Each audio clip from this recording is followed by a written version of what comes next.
Hello and welcome. This is the 12th episode of a talk series I'm doing. You could also call it the 0th episode, since it's the first episode after the initial 11 episodes. In the last episode, we talked about a few things. We talked about time. Time and what that really is in its most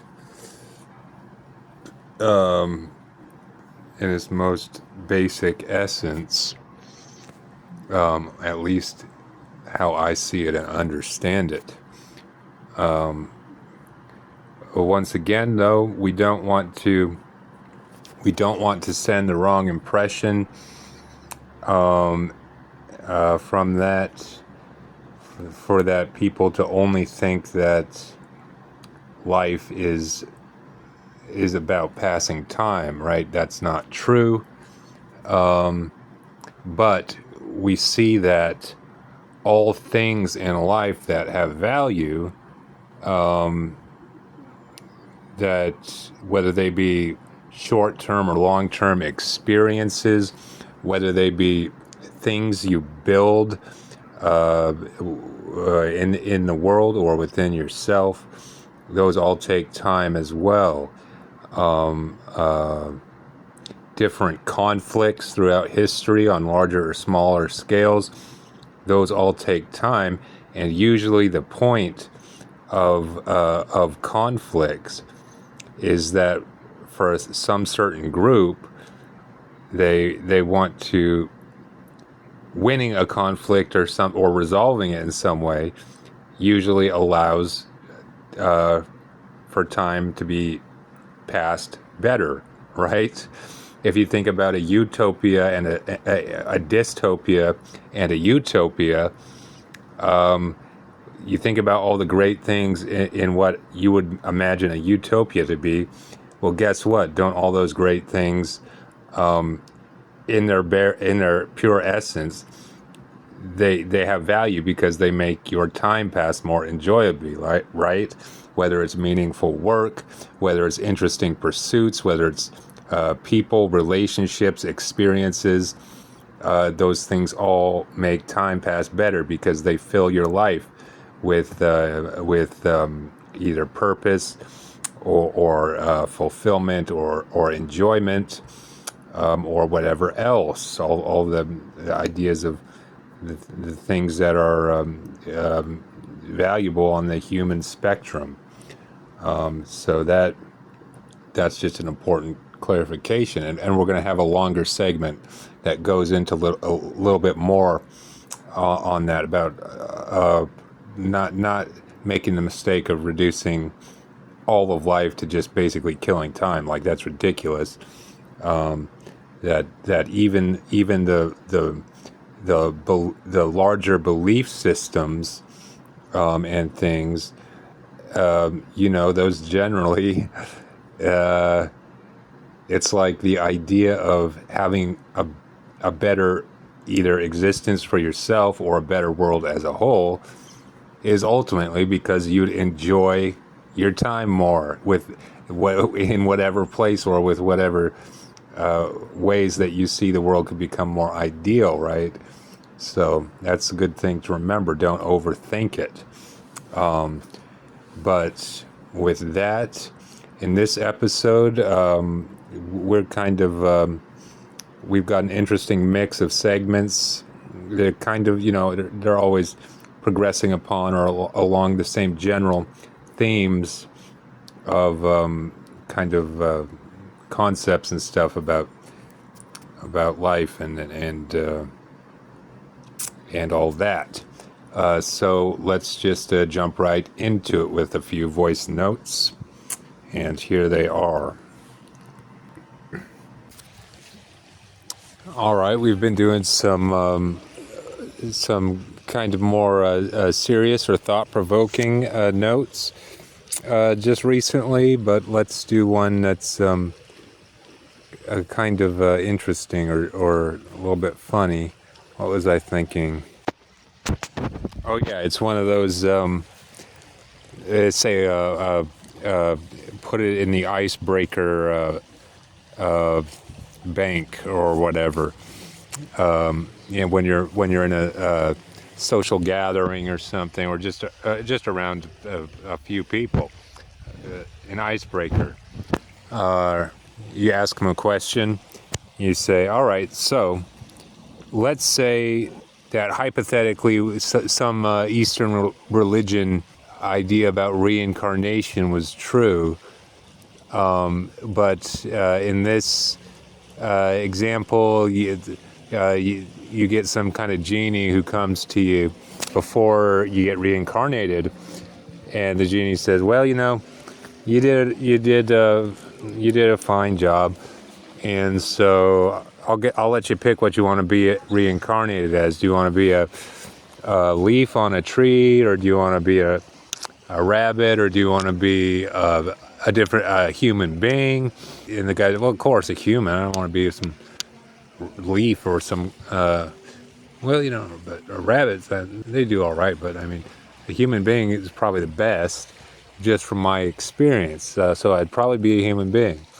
And he says, "Oh, okay, well that makes sense, but but you can pick, like he says, we're not gonna. He says, just for this, you'll basically you'll keep your consciousness will be intact, but you can pick your what kind of body or whatever you get reincarnated as." And then the guy says, "Well, all right, but then do I get to pick what year that I get to be reincarnated in, or is it just like continuous?" And the genie says, "Oh, well, it's continuous." And the guy says, "Oh, all right, so I just get to pick what kind of body I'm in." Genie says, "Yeah." So the guy says, "Well," or no, the guy doesn't say, because it's supposed to be a icebreaker question. You turned it into a story here. So basically, the icebreaker question is just, if you could be reincarnated immediately or something, like I guess you'd be even in the same place or something, and just go zap, reincarnated. And he says, what would you pick? And that's the question. You say, what would you pick? You could pick your age, your morphology. I guess that would be it. But you'd retain at least probably all or most of your aspects of consciousness. I don't want to get too much into that. It's just an icebreaker, right? So it's just supposed to be a funny line to ask somebody. And you think, well, most people, what do you think they'd say? Most people, you could get reincarnated, but it wouldn't necessarily affect your consciousness. And you say, how low would you go? Like, well, so to make it more interesting, it would be like you get reincarnated, but into a different reality that is like much the same, but just the laws of aging and stuff don't work the same. And so the body that you get reincarnated into, that it basically lasts a lot longer, right? So that makes the question more interesting, because then if it was just regular reincarnation, then most people would just go really young, like so that they could live more of life or something, right? If you pick a younger age, then you get to have that much more life as a young person. But if you pick an age and then it stays that way for I don't know, at least a much longer duration than this life, then that question becomes very interesting. So like, all right, what age would you pick? And you could think of it just based on morphology. Be like, I don't know, early mid-20s sounds fine. If it didn't affect your consciousness, because then, and then if you overthink about it, like scientifically, like, what age feels the best? Like just like that energy level and the biology and everything. What age feels the best just to be alive? And that's a tough question because people go through different periods of their lives and everything else affects their experience. So you can't really isolate just the feeling of life alone in terms of, how the age of someone. So I see these philosophical questions every once in a while here and there, but there's kind of a meaty one for you guys. Let's see, answer that question. And also can just be used as a funny icebreaker. But there you go. Both a very interesting philosophical question that can also be used as just a light, funny question in a group or something. So, you could probably think about that a little bit more. You add some stuff to the criteria, make it interesting. I don't know. I wonder how different the answers would be. Right? I bet some people enjoyed later parts of their life and they associate feeling more alive or something with whatever age their best period of their life was. Not to say that, anyone's ever had a best, because the best is always lays ahead, right? So that's an interesting one, I guess. Interesting topic of conversation. Like I said, we wanted to do one that was just a voice note that was a little bit lighter, just to get the mood up a little bit. Appreciative of everything in the environment. It's an odd thing that I can always appreciate so much in the environment and also feel like I'm not sure what that is. I feel like it's that is just great, but that there's just that feeling. I guess I put it in the earlier voice note. There are big things on the horizon or something, but that shouldn't let you depreciate the moment too much, because the moment has so much greatness in it. And this is a voice note or a clarification that I've been meaning to make for a while, just for the listening audience. Basically, when I use the word reality or realities, I can mean it both in the largest, like, sci-fi way, like parallel or multiple realities, but also just when I'm talking about realities and the spectrum of the reality. It's just like, think of two different areas or neighborhoods in different places in the country, or with a different economic stratum, right? You could say those are almost two different realities, just because of all those factors. They'll feel different. They'll have different types of people, different types of activities, a wider range of that kind of just energies and people and things like that.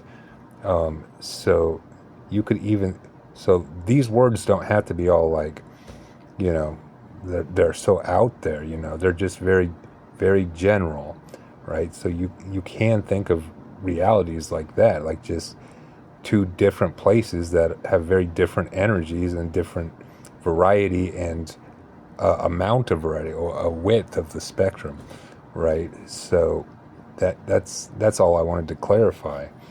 It's like, you don't have to take all this stuff as it's like so cosmic or whatever. They're very practical ways you can relate pretty much most or all of the concepts that we've gone through or discussed. So, with that said, let's get on to the episode. I saw a headline, and it provoked a thought. So let's look at that. I just saw a random headline, and it was some slogan or something. It said "Dig or Die." Like, I don't know what it was for, some kind of movie or something. Let's examine that. The concept of dig or die seems like a rather silly one, right? Because, well, mostly if you look at it metaphorically, that digging as a metaphor obviously it's used in a lot of ways, but what I tend to view it as is digging is like basically digging a hole for your psyche or your soul. In other words, kind of, how would you say, experiencing or creating energies in yourself through experience of basically stuff that needs to be climbed out of or something. So, I mean, yeah, the common examples of that is just, trauma or stuff like that. Trauma is something you could traumatize yourself. Other people can do that through different ways. And climbing is usually the metaphor of like getting back to that place to where your internal feels relatively light or unencumbered, right? So then you look at that metaphor and you say, well, why would that ever be the case, right? Why would the universe basically be telling you to cause more basic, well, it's not just trauma, it's any kind of thing, any kind of emotions that feel like they would need to be sorted through and processed or something, and that would take time for, depending on the intensity of whatever emotion or inner turmoil that you create for yourself. But even that, you look and you say, well, why would the universe ever want you to do that? Why would it be like, create problems within yourself or die, right? How does that make any sense? Seems more like building. Building is much preferable to digging, even in realities where the spectrum of activity and energy is wider and contains a wider section of that spectrum of however you call it, light and dark or whatever. But even in reality with stuff like that, even if it's more in the middle, if it's just a window of stuff that's more in the middle and not the extremes, it still makes more sense to, well, especially for certain people who have certain inclinations of energies of creating and stuff, that building things, right? And some people take that as very literal, like you want to build houses with physical material or something. No, I mean building, and you can build in a lot of ways in life, and even with energies, right? Taking interest in things, you are building. You are building aspects of the experience that will allow you to enjoy it more. Just by taking interest in things, right? Because that's just more aspects that can bring you some kind of meaning or fulfillment, etc. And of course, building with physical material or equipment or anything else, like starting a business. That's building. That's another thing that kind of keeps you engaged in a certain pursuit or activity, and can even it allows you to become more and more interested or engaged with life if it is some kind of business or activity that you find meaning in or enjoy or find fulfilling in some way, right? So uh, that's kind of how I see it. And like relationships, even casual or long term, can be building because you're creating at least memorable experiences or connections that keep you engaged with your day-to-day life. So there are a lot of things that are simply just mental or emotional that would also be considered building. Exploring interesting ideas, that would be building, because you are both exploring and creating frameworks in the mind that keep you interested and engaged day to day. So that is another form of building. And you can build in all those ways at the same time, looking for different types of connections, looking for different types of meaningful work or ways to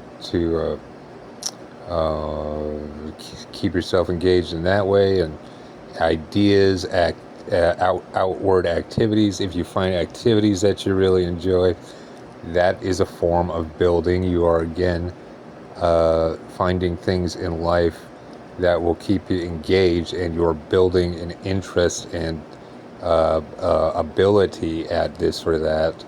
Those are all forms of building, right? And building is usually preferable to digging, unless there is something that's down in you that is just like screaming to be acknowledged or to be explored or something. But I don't know how often that happens with people. And so that's why I say, well, how does that make sense? Dig or die? It doesn't make very much sense, right? Because building is, with a nice balance of spontaneous experience throughout life and throughout each day, that building is usually preferable in very many ways to digging. So I don't know why why would it ever be like that, where it's like, get yourself into some turmoil or just pass away and die. It's like, what is that? Why would that be the point? It doesn't seem to make very much sense. But then again, it was just a blurb, a headline that provokes some kind of thought or projected meaning. So, just an interesting thing to examine there. Interesting idea if you look at it that way, right? It doesn't seem to make very much sense. And so here's an interesting one.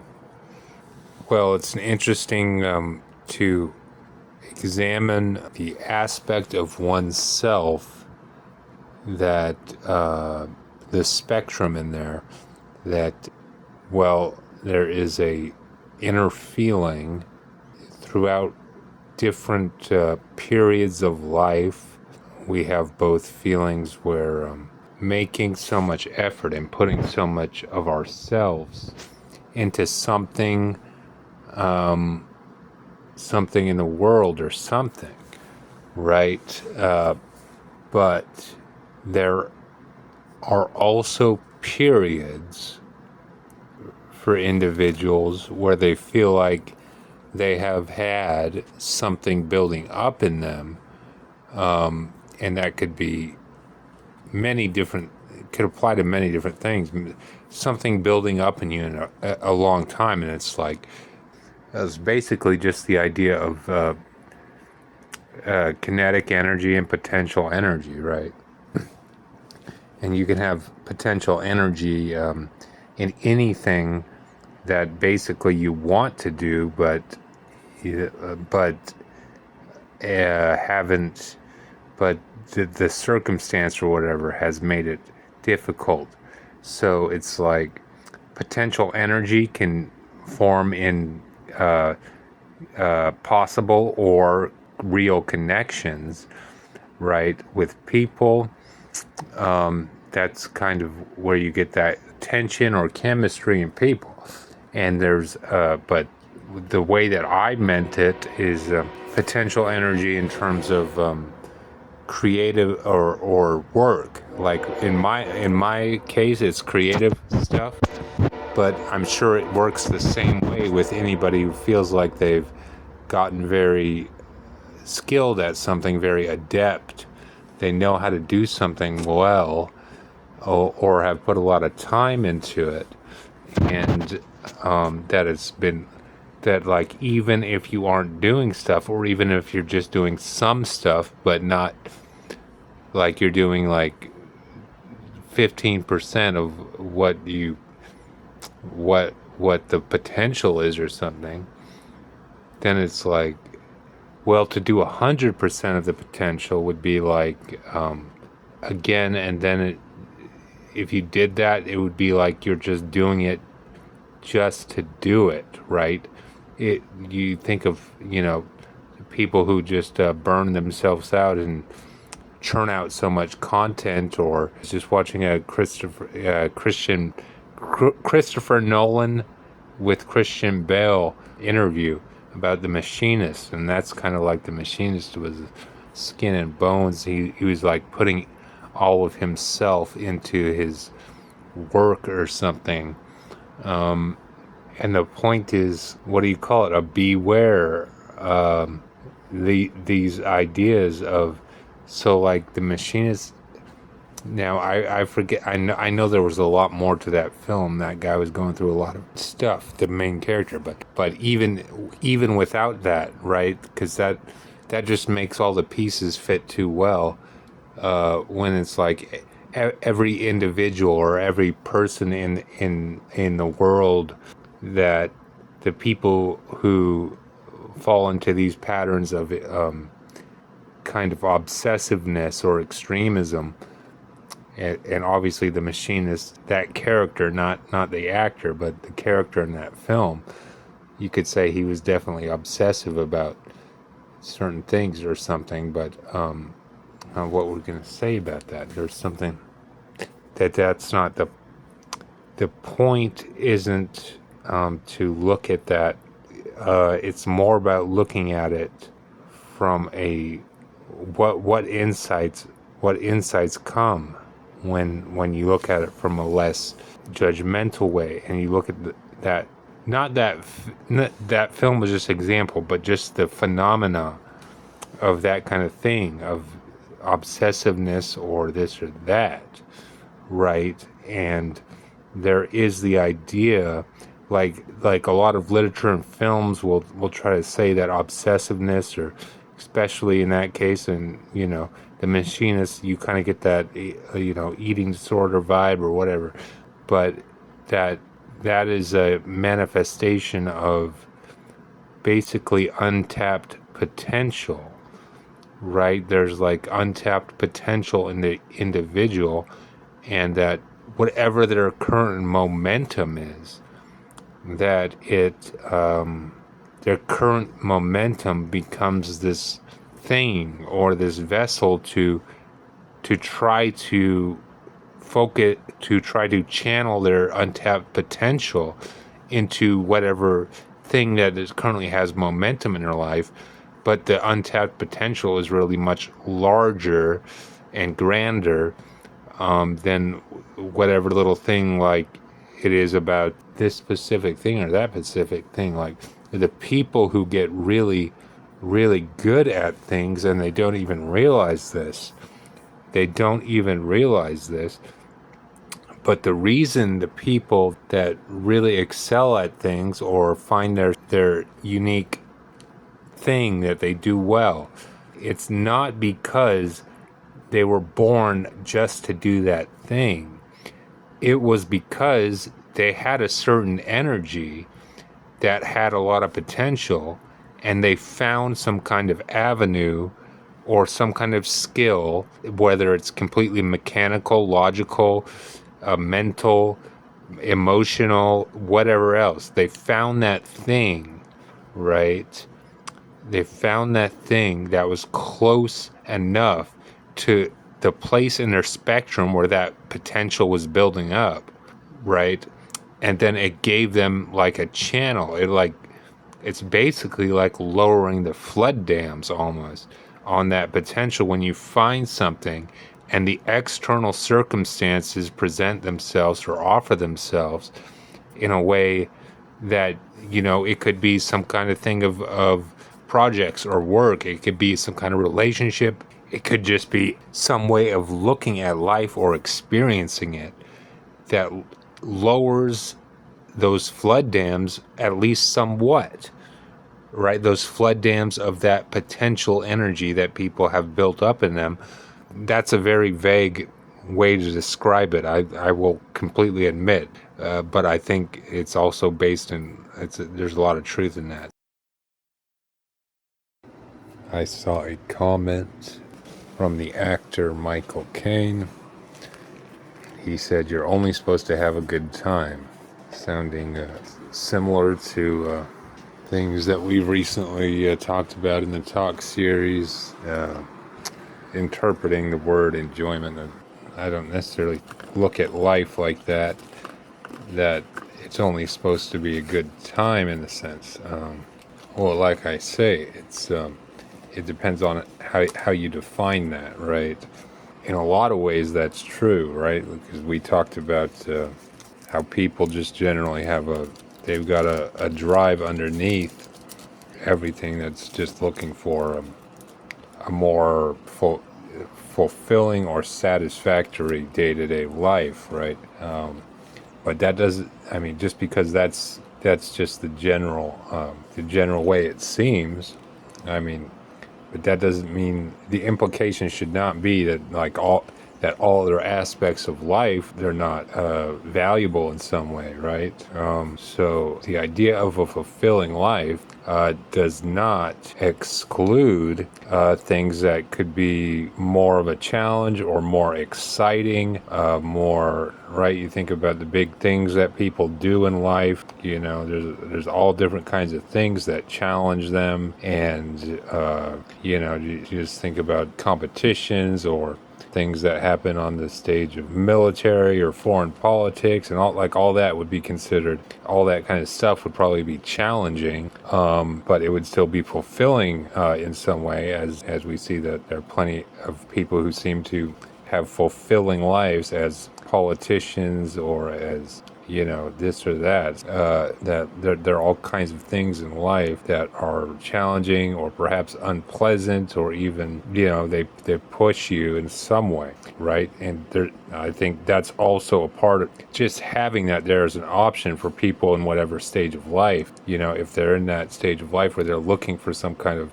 structure or opportunity or something that's a big challenge to them. It's like that's great, right? So life, you wouldn't call life only about having a good time. It's about creating the most fulfilling or satisfactory life or experience that you can, right? And that can involve all kinds of things. Like I say, I like the wide middle in terms of just the general energies of life. That's usually people who would assume that say life is only about a good time. Well, no, it can be about many, many different things: relationships, challenges, exploring, building a life that you want, learning how to experience life the way that you prefer, and do the things that you have interest in, and yeah, do basically everything that people have already done in the past, just in terms of general surface society and everything. It's like there's plenty of stuff to do, plenty of causes, plenty of ways plenty of things to find interesting, plenty of people out there in the world, relationships, communities. I mean, I'm not really saying that much else other than, all that stuff is great as tapestry, and it's great that it's there, right? So there's all kinds of things in life that you can pursue or get into or do this or do that. I mean, I wouldn't really characterize that as it's only about having a good time, right? That's not true, right? But it's nice to be able to have a good time when you want to, right? It's nice to be able to find whatever you're looking for in with the same general momentum of energy that feels good to have, right? In other words, things like that shouldn't take longer than they need to in terms of just doing anything in life, anything that you want to do, visiting some new place, trying some new work, whatever, right? I've already said all that many times, that things should be a lot more straightforward and streamlined and accessible and all that, and just easy to just jump right into something you want to try or do, right? So I don't know why people would interpret that as that I think life is only about having a good time. It's not. It's about finding those specific types of things, people, experiences, interests, etc. Finding all the aspects of it that you enjoy or value, and figuring out how to get more of that, and create the meaning that you want, and do the things that you want, and have the freedom, and yada yada yada, be in the community, etc., etc., etc. Right? So I don't think anywhere in this talk series that I've ever said that the only thing in life is worth doing is to have a good time, right? There are many, many, many different aspects of life, and many of them would be considered, not that great or whatever. Even if you look at the wide middle, right? But then you say, well, things that are also just exist somewhere in the world in the background. It's like there are some things that provide contrast and color to the world, right? But the thing is finding that balance where things feel really great, but it doesn't need to be so heavily sanitized and ordered and et cetera, right? We think of like Brave New World stuff, like that's what you want to avoid, right? That's what you want to avoid, is any kind of society that feels like it's so structured and so efficient and so neat that it scrubs away everything that makes things feel like life or alive, right? You don't want that. It kind of relates to the previous segments I was talking about, how like the old historic downtowns in a lot of the cities that I've been to, I usually almost prefer those over the more modern or commercial districts or suburban or whatever else. The historic downtowns are great because they have that old architecture, and they've usually got really great businesses. People who take what they do, they've been doing it a long time or whatever. They've got for the love of it, whatever. And right, so but then the observations could be that historic downtowns are usually they're a little less clean or nice than or sparkling, right? Then you think of the commercial or the shopping districts, right? But the historic downtown, it feels lived in, right? It feels lived in. It feels like there's personality there in the people, yeah. But no reason to say that like historic downtowns are any worse than anywhere else. I still think they're usually my favorite part of whatever city I visit or go to or am in. I just like the vibe of that with all the different styles of businesses and architecture, and it all seems so lived in, and like it's got history and all that. And a lot of I don't know, there's a vibe and energy there that's like people seem to know each other a little bit, and it's not all just about like shopping, right? If you think of like the strip malls and the commercial districts and all that, right? It's like it's all simply about it's places that have mechanized or optimized the idea of shopping. It's like you come in, you go wherever, go buy some new clothes, go here, go there, right? And then it's like, well, where's the feeling that like things have a flow and that there are people just existing or doing something, going about their day, right? It's odd, when you want to shop, when you're going shopping, then that's probably great. There's a lot to do that with, but I think most cities and stuff would suffer greatly if they didn't have that historic downtown aspect, at least in complement to the more commercial or suburban parts of a city, right? That the historic downtown, I think that's probably my favorite part. But like I say, it's nice to have it all, have all the different types of areas and stuff, because you can go to whichever one suits you or for whatever you're looking for, right? And life is like that a little. Like in terms of the aspects of it that people choose to gravitate towards or pursue, whether it be relationships, careers, communities, ideas, arts, I mean, etc. All the different things in life that people can do or find that they value in some way, or value an experience, whether it's challenging or just enjoyable or exciting or elating or whatever else, right? There are many ways. There are many ways and reasons that people can value this aspect or that aspect of life and experience, right? So that's what I say. There's a lot in life in addition to having a good time, but that doesn't mean there's anything wrong with having a good time. So thank you very much. So, and there's the date is June 25, 2026. There's a turn of phrase that I think about every once in a while. Or I guess it's not a turn of phrase, it's like, why do you climb the mountain? Because it's there, right? Is that a turn of phrase? I don't know. It's a meme, something, an expression, whatever you want to call it.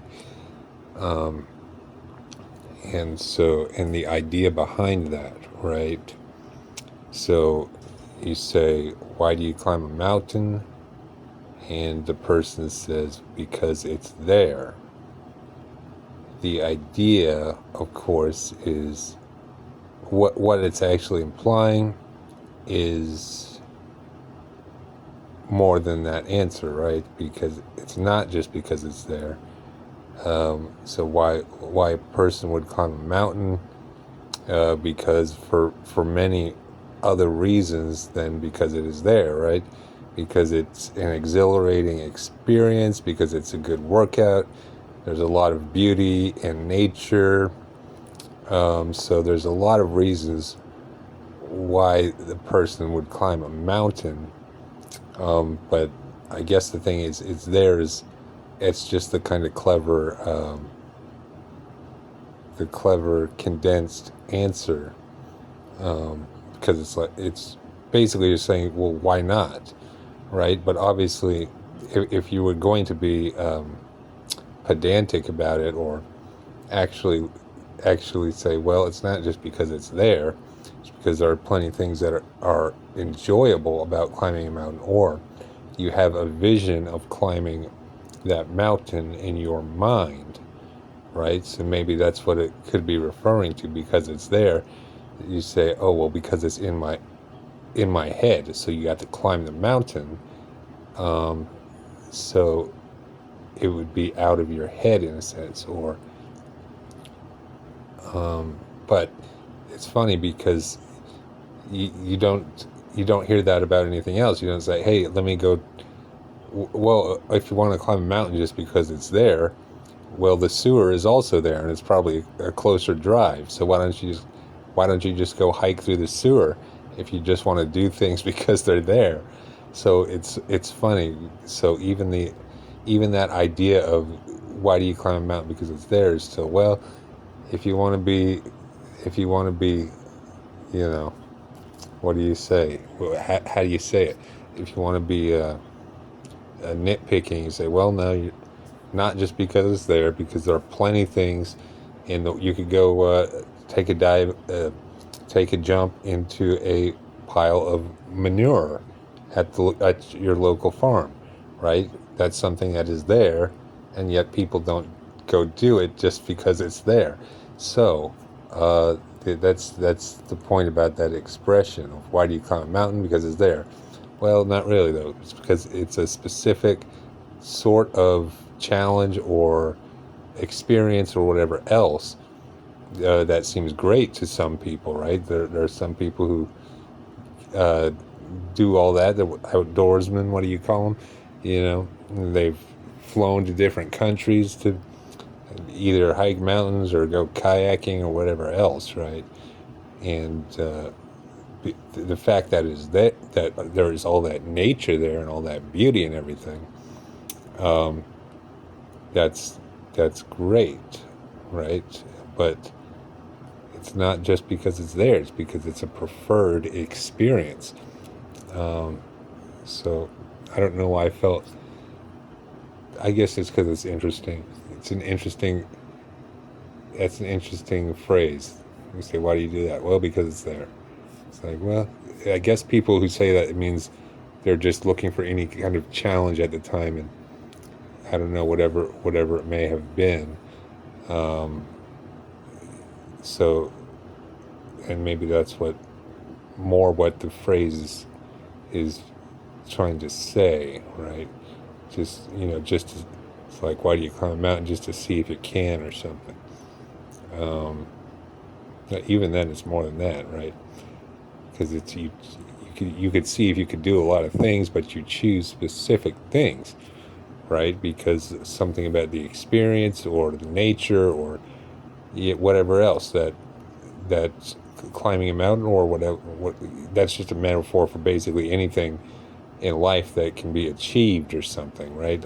The mountain is obviously a metaphor that's been around for a very long time, right? Um, so, anyways, that was just a thought. So.